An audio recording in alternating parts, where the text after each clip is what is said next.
See, I see Putin. I see China. Or in other words, the countries Russia, China. I see India.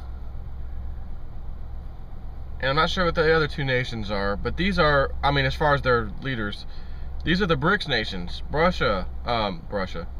You've got Brazil, Russia. That's probably who that lady is, I think. Brazil. Russia, India, China. Emerging nation. This is from Yahoo News, by the way. Emerging nations plan their own World Bank / IMF. What's wrong with ours? The one that America put up.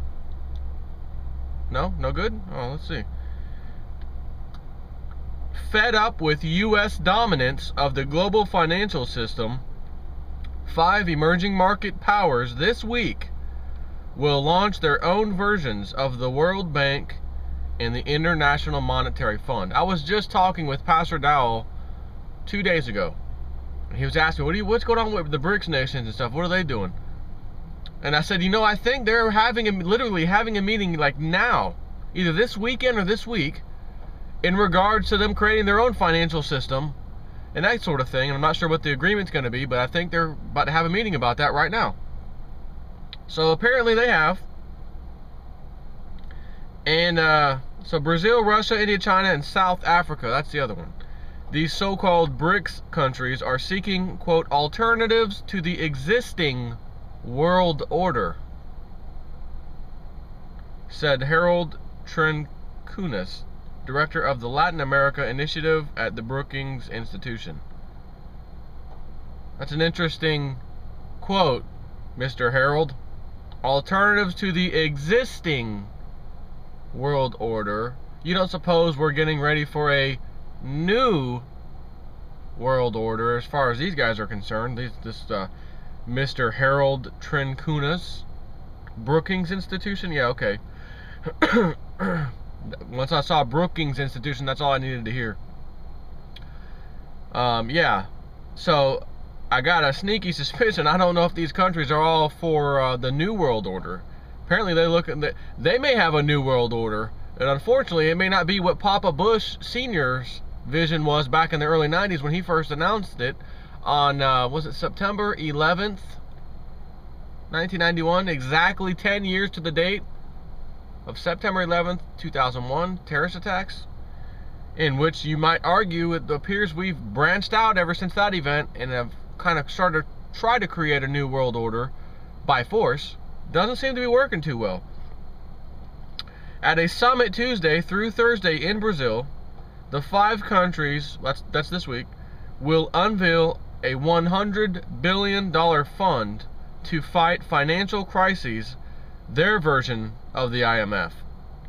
They will also launch a World Bank alternative, a new bank that will make loans for infrastructure projects across the developing world. The 5 countries will invest equally in the lender, tentatively called the New Development Bank. Other countries may join later. The BRICS powers are still jousting over the location of the bank's headquarters. Shanghai, Moscow, New Delhi, or Johannesburg. The headquarters skirmish is part of a larger struggle to keep China, the world's second biggest economy, from dominating the new bank the way the United States has dominated the World Bank. What? We did that? No, what? Just hurry up and skip on.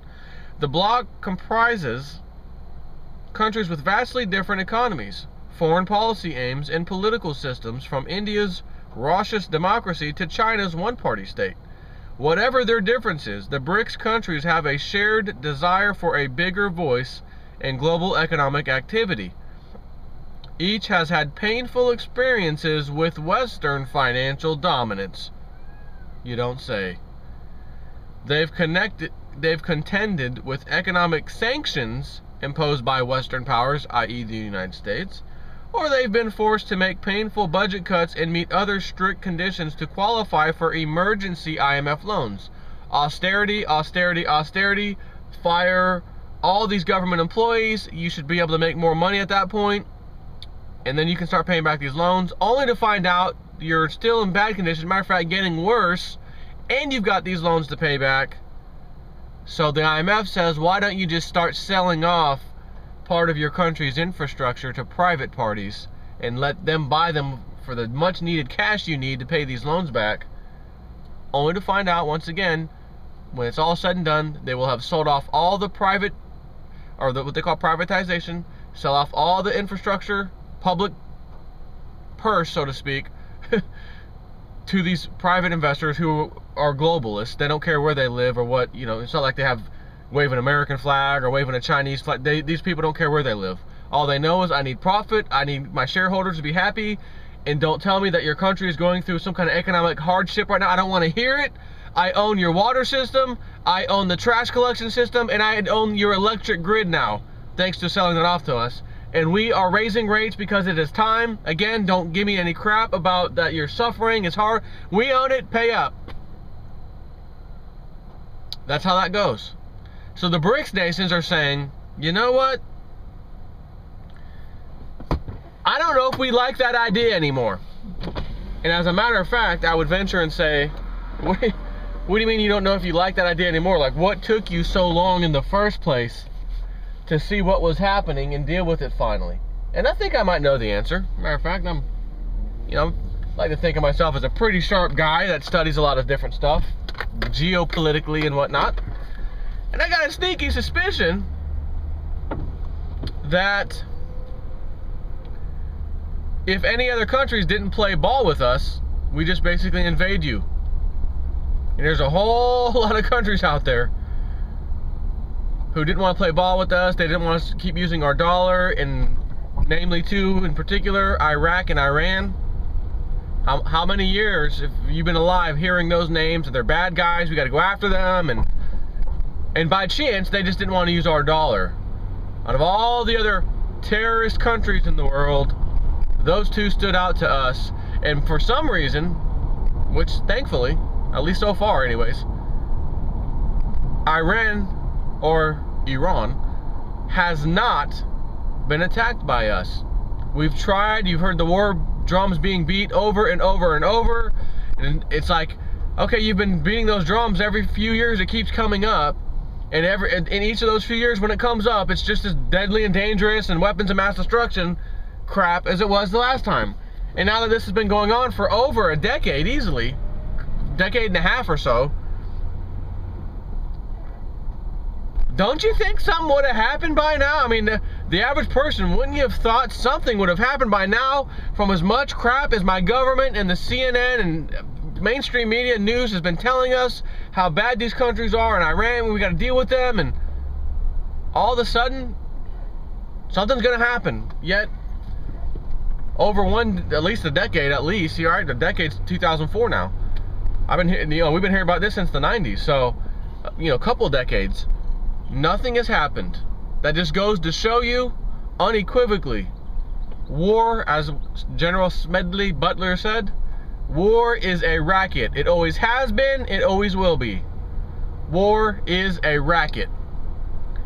They put up the perfect pictures and video for you to see women and children, and oh my God, and they'll even regurgitate and use the same footage and the same pictures in another country when it's time to go after that country. Look no further than right now, Ukraine. All the helicopters were shot down, there's the video footage, only to find out that that was video footage from like 2 years ago over in Syria. Same exact footage. Now, do you think I found that out watching Fox News or CNN or MSNBC or CNBC? No. I found it, yes, you heard it right, on the internet. Alternative media. Alternative media shows it. Alternative media, I shouldn't say shows it, they expose it. So the powers that be have a real problem nowadays. All of the old tactics that worked for years and years, decades, just the same hook, line, and sinker, go with the plan, cause the problem, deal with the problem with our solution, get our buddies in there, make money on it. Rinse and repeat. cause the problem, offer the solution that we wanted originally. We couldn't get the laws passed at first, but now that we caused the problem and everyone's scared and terrified, Congress acted quickly like we thought they would. They passed this legislation that have removed a ton of rights of the individual in America. And furthermore, we've been allowed to invade other countries without even declaring war, which has to be declared. You have to declare war to go into other countries and have any kind of military activity like that. Like what you've seen, what we're doing, what we have done the last 10 years. Matter of fact, now it's more than that, because again, right after 2001, we went into Afghanistan, and within, it seemed like months, we're automatically going into Iraq, the weapons of mass destruction. We got to go take care of that situation. Now, we were told, and to this very day, it's still on the books as fact, 19 hijackers from Saudi Arabia. I think all but one single hijacker of 9/11 terrorist. Every time I say that word, I think of Dick Cheney. Terrorist, weapons of mass destruction, WMDs, terrorist. Man, did they pimp him out on that. Every time that moron was in front of a podium speaking, terrorist. So as I'm thinking right now, dawned on me, you know what, I was just about to go to bed, I was flipping through a couple more channels, and I saw C-SPAN was on all 3 C-SPAN channels. So I went ahead and turned on the first one, and who ugly face do I see there? No, not mine. I see that all the time. No, this is a new one that I haven't seen in a while now. Dick Cheney. Warmonger, Vice President Dick Cheney. And they're talking about how Obama, he's kind of gutting our military, and I'm telling you, there's going to be an attack. It's going to happen because of what he's doing, and all of our allies, including Israel, listen, I was just over there recently, and all the guys that I recognize, we shake hands, you know, we're talking, they're all looking at us like, hey, you know, you're supposed to have our back, and you don't. And I'm just looking at a homeless person sleeping on a bench, you know, for the bus. Proud to be an American. So anyways, he's gearing up, drumming up. They'll get the drums ready, war drums, come on. And he's basically telling you, if the military-industrial complex can't continue raping and pillaging like we have been, because we don't want to experience a recession, there's going to be an attack on America. He's telling you, if we don't get our war, there's going to be an attack on America. Trust me. How would this guy know? Because he's the same guy that took control on 9/11 when George Bush Jr. was over at the elementary school. Remember that? He was in the basement of the Pentagon and controlling everything. He took control. So you still got to ask yourself, why didn't the president take control? He did get back on his plane. Air Force One was in the air. Why wasn't our president taking control? Because you can't have a moron like Bush taking control who doesn't know anything. They had to get a guy with at least some brains in there, like Dick Cheney, to take care of business that day. So the bottom line is that all these countries have now realized everybody is finally stepping away from America. They don't have an army big enough in the world to deal with all of us stepping away kind of simultaneously, one after the other. We don't want to use the dollar. We don't want to trade with them. We want to do other things. We want to have our own IMF. We want to have our own World Bank. We don't want to give ourselves predatory lending like the IMF and then have to sell off our infrastructure to the IMF's friends, so that our country can suffer even more and our citizens can pay even higher fees on their electric bills and water bills and everything else. Toll roads being sold off, etc. They want to deal with it themselves. So when I see this happening right now, first thing that comes to my mind, WebBot report from years ago, talking in detail, great detail, about the collapse of the US dollar and everything I'm reading now about these nations dumping us, see you later. This is exactly what was in that report.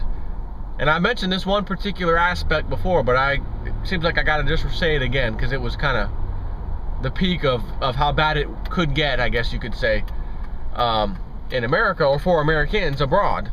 And that was a scenario came up out of the Webbot that said, you know, he described it as this: Americans abroad, mainly, let's say, our military guys, time to come back home, guys. Yeah, listen, things are getting bad over the countries ain't liking us anymore. Time to come back. And all of a sudden, they try to get on a plane, board a plane in that said country to come back home, and they tell them, sorry, we don't take US dollars. Got to have another currency. And they try to exchange the currency. Well, let me just exchange my dollars for your... No, we don't. Maybe you didn't hear us. We don't use the US dollar, period. Got to get a whole different currency. Oh, I know, I'm trying to charity it in and exchange it. No, not going to work. And people are like stranded. Can't leave other countries because they don't have the proper money, currency, to pay for a flight to get back home. It said that that's the kind of scenario that would be coming. Will it play out exactly like that? I have no idea. Webbot's not perfect.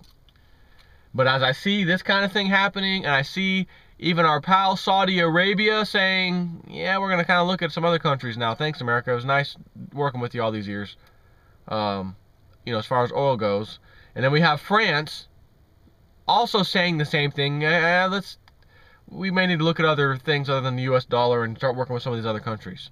And then Germany saying, yeah, listen, your whole spying fiasco, they're using that as a stepping stone. We threw the guy out of our country, CIA, he's no longer allowed in the country. Get him out. The spying scandal, we don't like it. Get out of our country. And by the way, we're thinking about working with Russia and China and them. Just, that came up on a little side thing. And just figure I'd throw it out now at the same time that we're kicking your CIA guy out. So if you get pissed off at us, you can't, because we got pissed off at you first because we knew you were spying, and just finally let the whole world know that all of a sudden we figured it out, even though we probably knew it, and we're using that as a stepping stone to distance ourselves from the United States of America. I'm telling you now,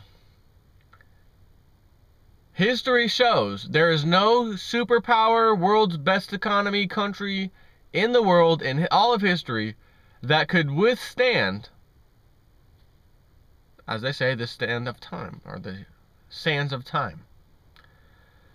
In that, cycles happen, big powers go up, they go down, they fall, they collapse, something new comes somewhere else, they're a new superpower, they last a while, they collapse, something. It just keeps going. So if anyone out there is too moronic to realize that, even just looking at the history of this, guarantees, doesn't prove, it guarantees that the superpower of today, which happens to be our country, United States, is going down the tubes. Why? Because history says so. If you really want to know the details as to why, well, certainly look at my videos and you'll quickly realize what's happening. Do the research, see what's happening in the world, and you're realizing everyone's walking away from America. That was our primary tool, who lent us our own money at interest, buying our bonds, right? We pay them back interest for letting us borrow our own money. Okay, that makes a lot of sense. And now we're not going to have these parties available to buy our debt. So, as Lindsey Williams correctly predicted before this happened, he said the Federal Reserve will be the one buying up all of our debt. Don't worry, things will continue. You'll look outside, things will appear to be okay, the debt will be purchased, new bonds will be rolled out, everything's good. But they cannot continue that forever. It will not last forever. It's only going to last a little while, as a matter of fact. And when it ends, it's not going to be a party. It's going to be bad news. But for now, they will buy it up. So what happened over the last several years? China used to be the first and biggest purchaser, standing in line. Give us that debt. We'll take it. Now they're not. Japan was second in line. Now they're not. Who was first in line? The first time I think I even noticed this, which was after Lindsey Williams called it, was when I saw the numbers for 2011, and I saw how much debt the Federal Reserve had purchased, the bonds. And they just added to their balance sheet, yeah, we bought this, blah, blah, blah. So, As of late 2011, 2012, 2013, and currently 2014, the Federal Reserve is buying up almost all of our debt. The lion's share, absolutely. So our central bank is buying up the debt. Not other countries, not the Middle East, OPEC nation. They've quit. That, again, you've had years to figure this out because the data's been there. Been publicly available for all these years. That single event alone, forget everything I've ever spoken of in my entire life about this stuff. The fact that the Federal Reserve, 2011, 2012, 2013, 2014, all those years in a row, is now the #1 purchaser of debt. That should terrify you, if anything at all. That should scare you into buying physical silver or gold more than anything else. So, I have purchased it. I've been screaming about it for years and years and years. I've withstood the ups of the price, the downs of the price. Right now is the time to buy. It's down, right? It's in the $20 range. Silver, whatever, 21. Gold, over $1,300 still. Yes, that seems expensive. But again, what's coming to our country because history says so is going to make those items, gold and silver, skyrocket to levels unimaginable by most people. The only purpose I've ever told people to buy it and store it is to save yourself financially. So that when these days come, you're going to say, oh my God, things are pretty bad out there. Every time I go outside, I can't believe what I'm seeing. This can't be America. Oh my God. Riots and oh my God, what's happening? EBT card shut down. What the? And those of us who have silver get to sit back and say, man, good thing I don't have to go out and deal with that. Good thing I'm not out there fighting for some pension that I knew would never exist in the future. These poor saps did. And they were relying on it their whole lives, thinking I'll have it so times won't be too bad when I get to that certain age or retire. Now that that's happening, they're at that age, they are retiring, they can't get their pension. So yeah, I do feel bad for them, and they should be out there rioting, as a matter of fact. Protesting, technically speaking, not rioting. I don't want to advise anyone getting violent. Our government doesn't seem to have a problem with that. Ruby Ridge, Waco, the Bundy Ranch, right? That almost got out of control. Yeah, they don't have a problem with it, but anyone that, tells even someone to go protest, you're an extremist. You're a potential terrorist. Homegrown terrorist. Why? Because you told someone to go protest? You got it. According to the Department of Homeland Security, do you like freedom? Do you like the Constitution? Oh, you're a terrorist. They are trying to change things in America as fast as possible now because they already know the day is coming. These are the people doing it. And they have to be prepared to deal with the backlash from Americans. That's why they have these fake events like Sandy Hook and the Boston bombing, completely staged. I spent not nearly as much time as I spent researching 9/11. I spent a lot of time researching that. But it was very quickly able to be determined that the Sandy Hook shooting especially was fake, and then the Boston bombing was also fake. When a guy in a wheelchair, famous photos, leg bone from his knee down to his foot is this long, and it's still missing the foot and the ankle, and his skin is flapped off, and you can actually see the bone, and they're rushing him down the street, photo op, perfect photo. He's not in shock, he's just kind of chill. Just, yeah, someone's pushing me in a wheelchair. Sweet. And my friend, as I mentioned the other day, mentioned, hey, wouldn't there be blood pouring out of, even dripping, for God's sakes, not pouring, dripping at least, out of his leg? I said, yeah, of course. You can see the trail behind him. It's in perfect view. They're coming at an angle. Yeah. Where's the blood? So I said, oh my God, you're right. Oh my God, you're absolutely right. And the guy's conscious, which means he's got plenty of blood pumping through his body. Not out of his leg, unfortunately. And the principal at Sandy Hook, they showed her face with the same exact photo at the Boston bombing. CNN, Sandy Hook, principal so-and-so, blah, blah, blah. They had, the little thing underneath her name as they put the picture on the screen. Sandy Hook, she's dead. She got killed, allegedly, right? She got shot. Now she appears later at the Boston Marathon bombing as Donna Summers, Donna something. Blah, blah, blah. She was there, and Not only is it her again, they're using the same exact picture of her that they used in the other one. Except they zoomed in just a tiny bit more.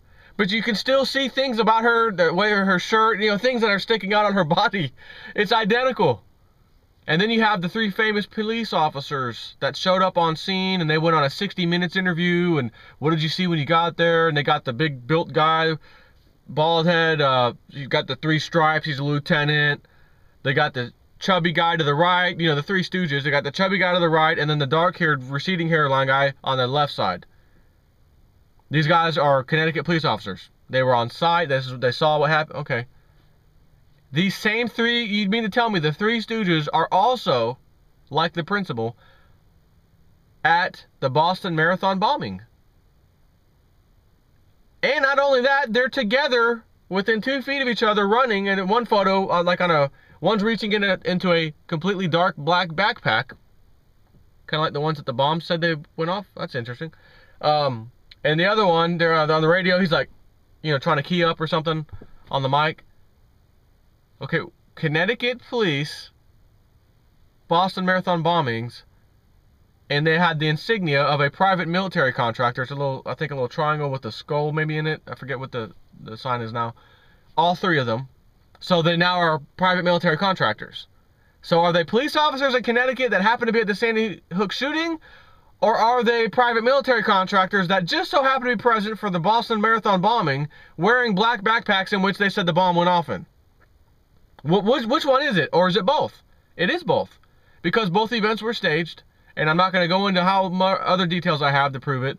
But anyone with a internet connection and a YouTube website in front of their face can go and verify this.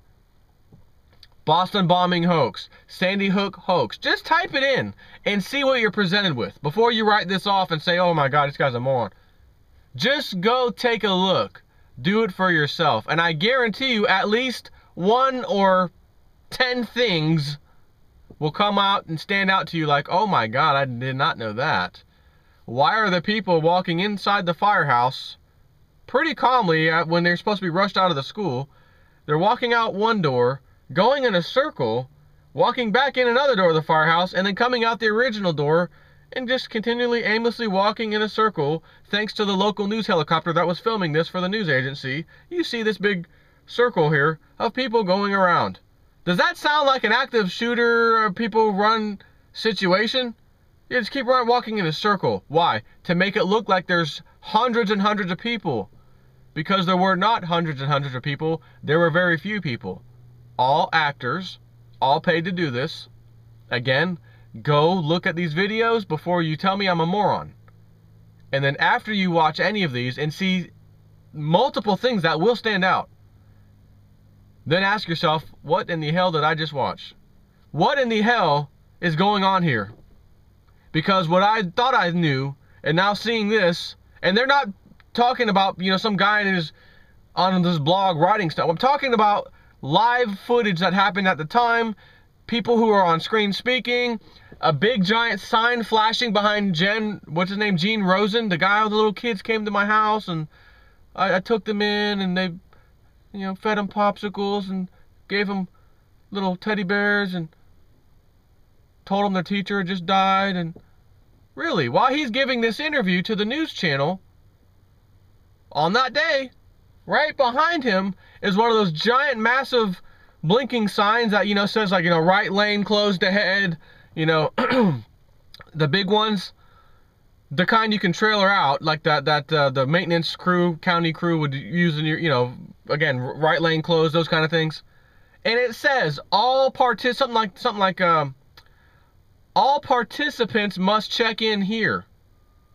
Something like that. All participants, flashing in the freaking background when this moron's giving his speech in front of a news camera. All participants must check in first. Oh, really? Participants to what? And how did you just get that thing here on site so quickly during an active shoot scenario where they're already interviewing people? Who brought that in? And what does it mean? Check in for what? I report it, and you decide. Really this time. Not like Fox News and those morons. Take care.